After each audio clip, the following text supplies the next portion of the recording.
Now next topic is G20 summit 2025। तो G20 की जो 20वीं समिट है ये जोहान्सबर्ग साउथ अफ्रीका में होती है under the theme of solidarity equality and sustainability. ठीक है, तो पहली बार जो G20 की समिट है वो अफ्रीकन सॉइल पे होती है। तो साउथ अफ्रीका की जो G20 प्रेसिडेंसी है इसको गाइड किया गया था under the African philosophy of Ubuntu, I am because we are. ठीक है, नाउ मेंबर्स की बात करते हैं। G20 में कौन कौन से मेंबर हैं। सबसे पहले अगर हम देखें तो G7 में Canada, France, Italy, Japan, Germany, United kingdom and United states, ये हमारे क्या है G7 ग्रुप ऑफ 7 नेशंस। अगर इसमें हम रशिया को ऐड कर दें तो ये G8 कहलाता है। वहीं अगर हम इस G8 में African union, Argentina, Australia, Brazil, China, India, Saudi Arabia, south Africa, इसके साथ साथ इंडोनेशिया, साउथ कोरिया, मैक्सिको और तुर्की, अगर हम इनको ऐड कर दें तो ये क्या कहलाएगा, ये G20 कहलाएगा। ठीक है, तो ये मेंबर्स हैं G20 के। आप कोई ट्रिक बना के इसको याद रख सकते हो। नाउ G20 को कब लाया गया था? 1999 में, after the Asian financial crisis. ठीक है, इसमें 19 कंट्रीज हैं plus European Union and then African Union. 80% global GDP, 75% global export, 60% global population, ये किसमें है G20 में। ना इसका कोई परमानेंट सेक्रेटरेट नहीं है, ये ऑपरेट करती है विदाउट एनी परमानेंट सेक्रेटरेट। ठीक है, इसकी प्रेसिडेंसी रोटेट होती रहती है। काम जो है वो दो पैरेलल स्ट्रीम्स के थ्रू होता है। फाइनेंस ट्रैक, इसको फाइनेंस मिनिस्टर लीड करता है एंड जो गवर्नर्स होते हैं सेंट्रल बैंक के वो इसको लीड करते हैं, और दूसरा है शिरपा ट्रैक। ठीक है, नौ जॉन्सबर्ग डिक्लेरेशन की बात करते हैं तो कौन कौन सी कमिटमेंट्स यहाँ पे ली गई, कौन कौन से इनिशिएटिव्स की यहाँ पे बात हुई, किन किन इश्यूज़ पे यहाँ पे बात हुई। सबसे पहले डिबिट सस्टेनेबिलिटी, यहाँ पे कॉस्ट ऑफ कैपिटल कमीशन को लाया गया, जो कॉस्ट बोरोविंग्स से बोरोविंग कॉस्ट से डेवलपिंग इकोनॉमीज़ के लिए, उसको एग्जामिन करने के लिए। फिर ग्लोबल रेजिलियंस एंड डेवलपमेंट की अगर हम बात करें तो universal coverage of early warning system by implementing UN early warning for all initiative by 2027। ठीक है, अर्ली वार्निंग प्रोवाइड करनी है ताकि जो डिज़ास्टर रिस्क से वो कम हो सके। ठीक है, लॉस ऑफ लाइफ जो है वो कम हो सके। आई बात समझ में, कैजुअलिटीज़ कम हो सके।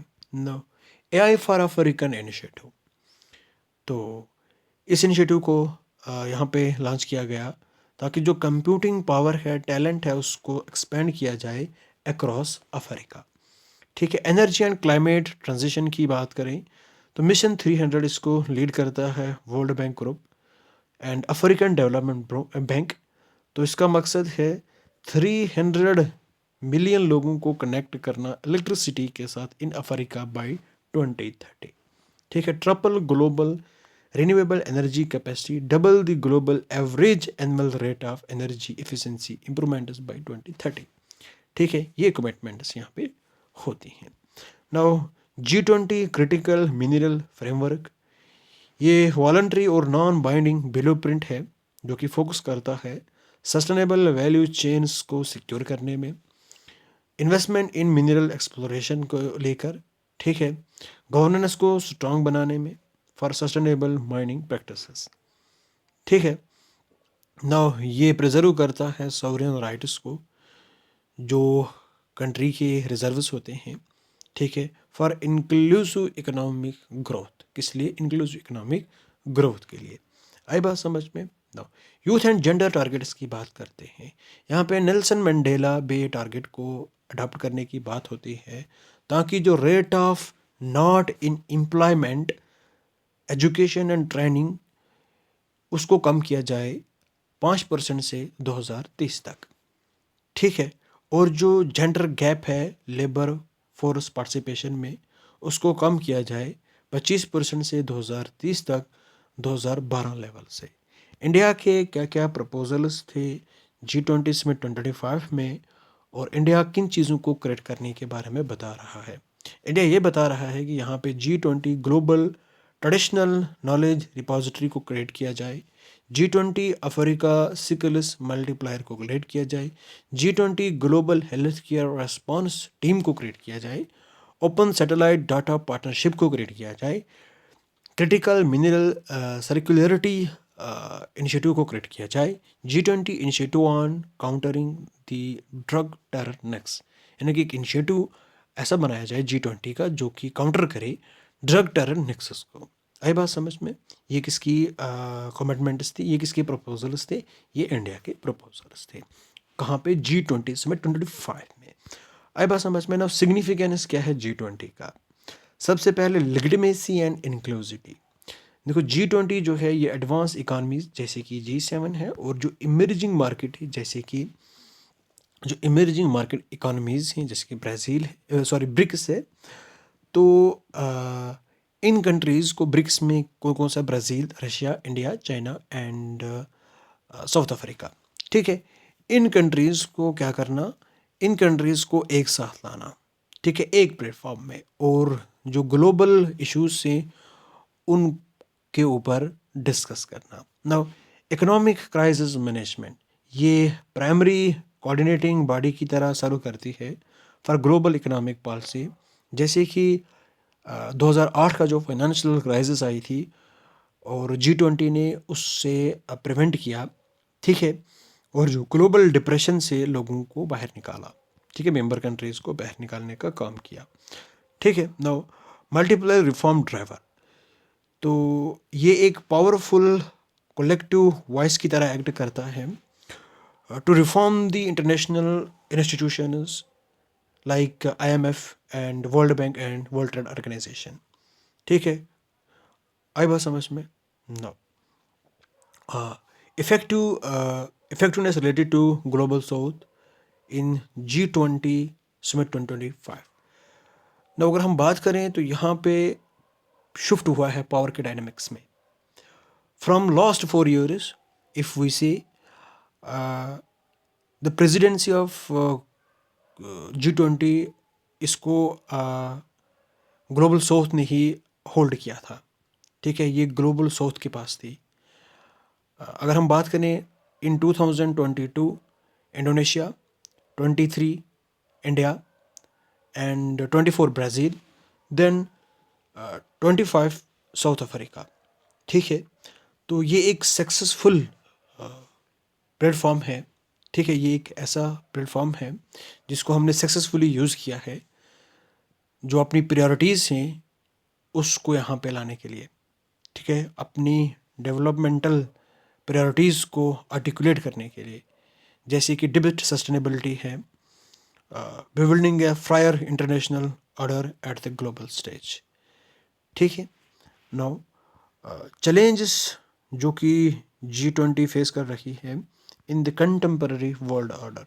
सबसे पहले कंसेंसस फुटेज, ठीक है, टेंशनस राइज हो रही हैं, और जो इंटरेस्ट है वो हमारा डाइवर्ट हो रहा है among the major powers like US China rivalry, Russia US issues, ठीक है। तो यहाँ पे जो इम्पॉर्टेंट इश्यूज़ हैं, जो सेंसिटिव इश्यूज़ हैं, उन पे कोई बातचीत नहीं हो रही, ठीक है, उनको इग्नोर किया जा रहा है। अंडरमाइंड लेजिटिमेसी, तो की वर्ल्ड लीडर्स यहाँ पे एब्सेंट रहते हैं, जैसे कि US 2025 की जो समिट थी यहाँ पे US एब्सेंट था ड्यू टू पॉलिटिकल डिसएग्रीमेंट। तो इस वजह से जो लेजिटिमेसी है उसको अंडरमाइन किया जा रहा है, G20 की जो लेजिटिमेसी है उसको अंडरमाइन किया जा रहा है as a premier global steering committee. Now non binding commitments, G20 की जो भी कमिटमेंट्स हैं they are non binding in nature, ठीक है। यहाँ पे कोई ऐसा मैकेनिज़्म नहीं है जो कि इन कमिटमेंट्स को इम्प्लीमेंट करे, ठीक है, इन्फोर्समेंट मैकेनिज्म नहीं है। इस वजह से क्रॉनिक डिलेज हो जाता है इन इम्प्लीमेंटिंग क्रिटिकल कमिटमेंट्स, ठीक है, particularly in climate finance and डिबिट रिकन्स्ट्रक्शन। आई बात समझ में? Now ineffective common framework for uncommon challenge,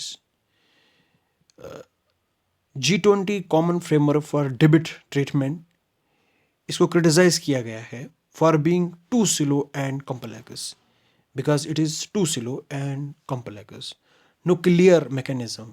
ठीक है, इस यहाँ पे कोई भी क्लियर मैकेनिज्म नहीं है। अदर चीज़ की अगर हम बात करें तो प्रोटेक्शनिज्म एंड ट्रेड। ठीक है, यहाँ पे एक्सपोर्ट्स पे टैरिफ लगाया जा रहा है, as you can see recently, जैसे कि रशिया यूएस जो है वो टैरिफ पे टैरिफ थोप रहा है। ठीक है, इंडिया पे 50% से टैरिफ को इंक्रीज़ कर दिया। तो इसी तरह अगर हम बात करें सब्सिडीज़ जो है ये एक मेजर इशू है। ठीक है, जो कि जियो इकोनॉमिक फ्रेगमेंटेशन क्रिएट कर रहा है, ग्लोबल ट्रेडिंग सिस्टम को अंडरमाइन कर रहा है। कौन? सब्सिडीज़। ठीक है, नाउ एजेंडा ओवरलोड। G20 का जो एजेंडा है वो सिग्निफिकेंटली एक्सपैंड हो रहा है।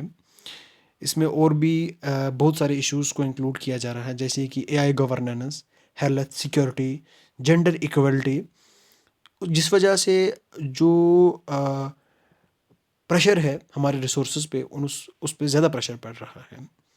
ठीक है, तो इम्प्लीमेंटिंग डिफ़िकल्टीज़ यहाँ पे आ रही हैं। तो जो भी हमारे पास की इश्यूज़ हैं, हम उनको की इनिशिएटिव्स हैं उनको इम्प्लीमेंट नहीं कर पा रहे। ठीक, नो नेक्स्ट टॉपिक की ओर चलते हैं।